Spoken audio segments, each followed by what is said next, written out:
We have blood alcohol content that shows that there was alcohol in his system. We have an individual who failed to abide by the law, not get a license, and drive. And as a result, Your Honor, he does pose a danger to the public. And we are asking for a cash bond in this matter in the amount of $50,000, no surety. Okay, so let me just ask you a couple of questions here as I look at the investigator's report. Alcohol was in the system, but he was under the legal limit. Is that correct? It's a 0.07. Okay, so he's under the legal limit. Correct. And the speed limit in the area where he was is what? I believe it was 35, and he was actually going under because he was just exiting the parking lot. Okay, so he's under the speed limit, and it shows he's braking at some point, but not as he gets most close to the accident. He's 20 miles per hour with braking. 20 miles at 5 seconds. 20 miles per hour with braking. At 4 seconds, 19 miles per hour with braking. And then you get into the no braking, right? As we get closer to the impact. And then we get the other defendant who's actually strange that they're charged in the same document because he hit him, right? And well, they hit each other because allegedly Mr. Salisbury failed to yield. But this other person is going twice the speed limit. That's absolutely correct. With no braking ever. Well, I guess right beforehand. So he's got the opposite issue. He's not braking beforehand, but right before he does brake. Okay. Now, I guess the argument, at least for this defendant, would be, Your Honor, that he was unlawfully on the road, shouldn't have been on the roadway in the first place. Yeah. Let alone shouldn't have had the occupants in his vehicle. And as a direct result of that, if he wasn't on the roadway, this wouldn't have happened. But he decided to make that decision. And there's a reason why you have a valid license. You have to go through all of the credentials. Defendant did not decide to do so, and we have this now before the court. Do we know that he never had a license? Your Honor, what I have is that, yeah. Your Honor, based on the case that was up in 2020, the driver's license was never acquired. Well, okay. I mean, I will tell you, I find it very curious that in the same ticket, I will have a ticket for driving while license never acquired and driving while license suspended. So I don't know how those things get charged. And so I was just wondering if we had any information that he in fact never had a license. I mean, I do. They charge that, and it's so weird. It's so strange to me. Denied. Yeah. Yeah. So at some point there was a license. At some point, because if his license got revoked or denied, or if it got revoked. That, Your Honor, makes sense. But I don't know. I mean, it just, so like I said, it was just a question because of the way these things get charged. It doesn't make sense to me how somebody. It was just based on the review search of the 36th district. Okay. In that case that the people ended up seeing that the driver's license was never acquired. Okay, all right. I mean, these cases are just always difficult because essentially what someone's doing is violating traffic laws, right? And then there could catastrophic results. And so where do we focus the attention on the actual wrongdoing or on the catastrophic results? And it's just difficult. Defense counsel, I'll hear your argument. Thank you, Your Honor. I advise that Mr. Salisbury, judge, is 22 years old. He's a life resident here. He indicates he has no prior criminal conviction, no home matters, no probation, no parole, dark conversation. He's maintaining employee at McDonald's, stable residence with his mother. Judge, he's obviously lucky to be alive. I've had the chance to listen to counsel's arguments, read this investigative report. When I break this down, this guy's pulled out of McDonald's and the car comes flying and absolutely crushes him. He's lucky to be alive. I know he was in the hospital, as counsel mentioned, and in rehab after that.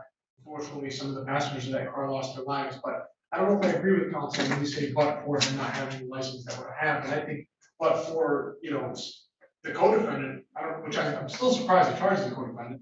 I think their positions are really adversarial, but the co-defendant comes in flying and crushes him. I think that can happen to me and anybody else with a valid license. Now, Judge, I understand the charge on his face. I'm the prosecutor and I have discretion. I'm not charging this because, this could be an unpaid traffic ticket under this license, and otherwise it could have been any one of us.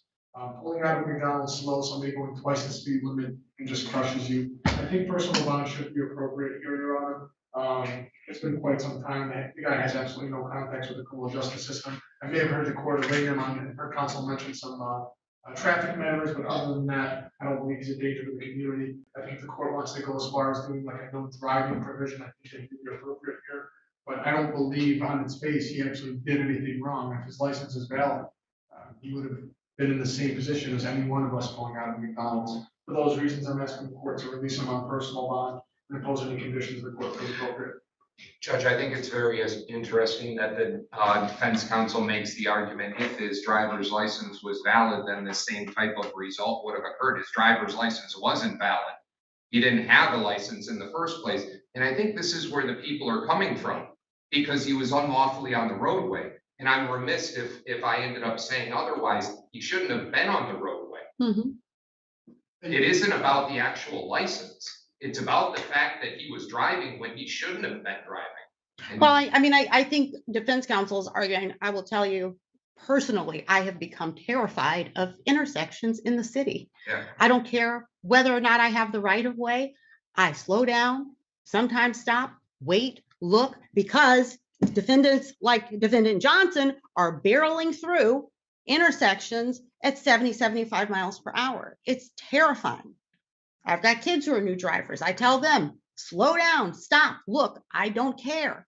This is what's going on right now. It is really terrifying. And so when I hear defense counsel's argument that, yeah, that could have been any one of us, I do understand it, because it feels like it could be me or you every day, sometimes around here.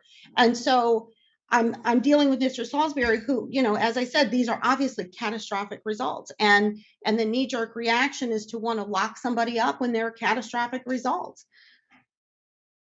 But my job is to assess how dangerous he is to the community, whether he's a flight risk. And so the danger he presents is that he keeps driving when he's not supposed to, and he knows he's not supposed to. So how do I stop that? How do I stop him from driving? Which is really the behavior that he engaged in, right? I mean, he wasn't speeding. He's coming out of a driveway, and somebody barrels into him going twice the speed limit. Passengers in his car are injured, killed. He's severely injured. But I don't know that he wasn't doing twice the speed limit. He was driving when he shouldn't have been driving. So I got to make sure he's not driving. I absolutely agree with you. Yeah. In terms of that, I think just the people, just to reiterate the idea that this could have happened, like Your Honor and defense counsel previously said, to anybody, but in this particular matter, he wasn't supposed to be there. Yeah. So, and that's why, I was curious about whether he'd ever had a license, why it was lost, because the truth is people don't pay their tickets and their licenses get suspended. They get enough, it might get revoked. And sometimes people have gotten, done very bad things, and that's why their license is pulled. And those are different kinds of folks, different kinds of drivers. We've got the other defendant here charged with reckless driving. Mr. Salisbury isn't, because he's going under the speed limit at the time that he's hit by someone going twice the legal speed limit. I am going to ensure that he's not driving. I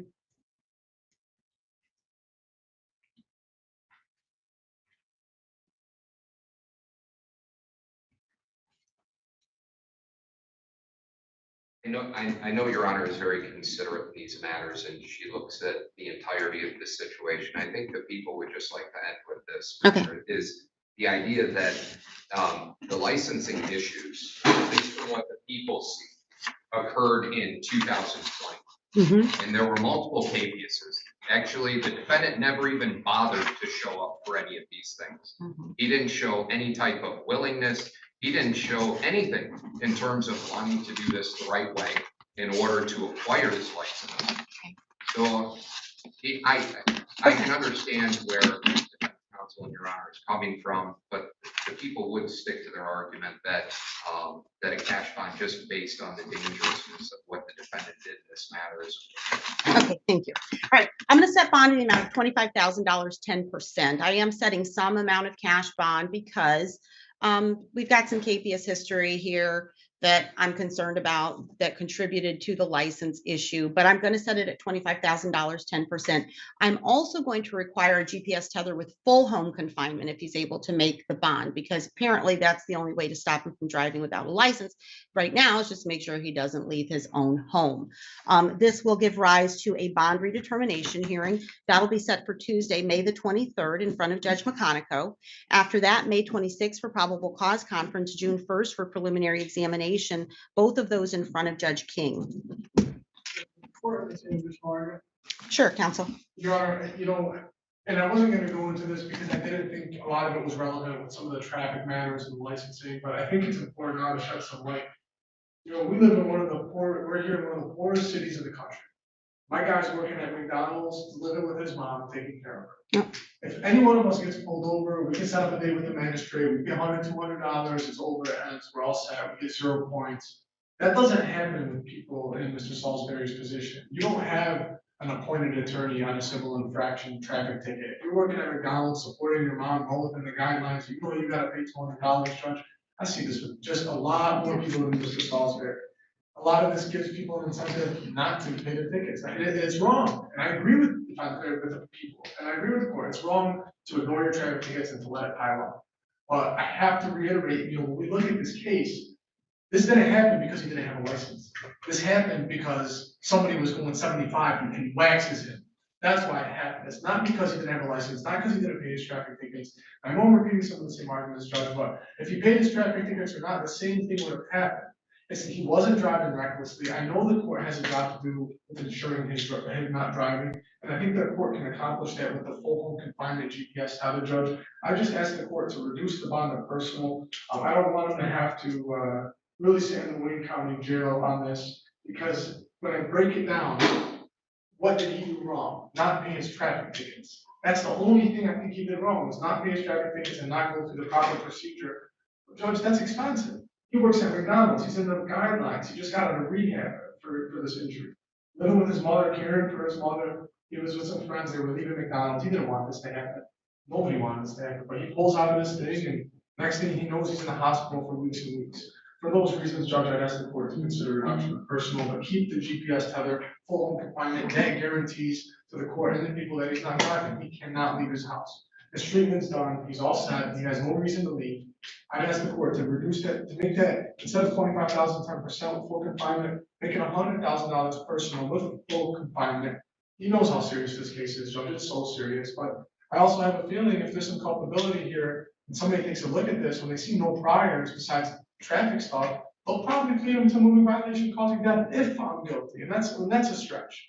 But I just ask the court to consider those arguments. I know that people want to respond, but thank you, Your Honor. Just really quickly, and I have a lot of respect for defense counsel and the way he approaches things, as well as Your Honor. But what defense counsel just said sets a very, very, very dangerous precedent. That now we're talking about things that, if allowed, people would just go about their business and defy what in fact they need to do to lawfully, in this matter, get on the roadway. And I think there are plenty of people that do the right thing just based on the law in order to acquire the means in order to have the privilege to drive. So I think Your Honor got it right in terms of this. I don't disagree with the fact that there are socioeconomic issues that may play a part, but in this particular matter, this defendant had over 3 years with multiple notices in an attempt to try to get, acquire, and pay for what he needed in order to lawfully be on the roadway. And Your Honor, I'm going to leave it with that, because I know Your Honor wants to move on to other cases and things, but I do have to say, the argument that was just made, potentially people listening to this may say to themselves, hey, we can get out on a personal bond if we don't do things the right way because of the argument that was just made. People get out on personal bonds every single day for driving with a suspended license, every day. In fact, it's court policy that they get out on a personal bond. It is exactly what happens. In this particular case, I think what defense counsel is saying, hey, listen, people don't have the money to do this. And you know what? It's really unfortunate. But in this particular matter, the result was death. Mhm. So if they're driving without a license and they get picked up and there's no other incident that occurs, so be it. Yeah. In this particular incident, it led to 2 people losing their life. Well, here's where I am.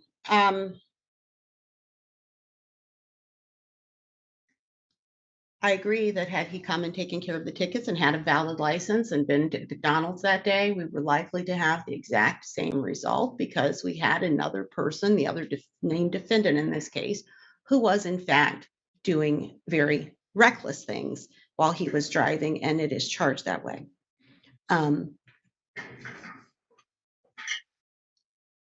normally, I don't hold it against a person for not coming to court on traffic matters because it's just so widespread.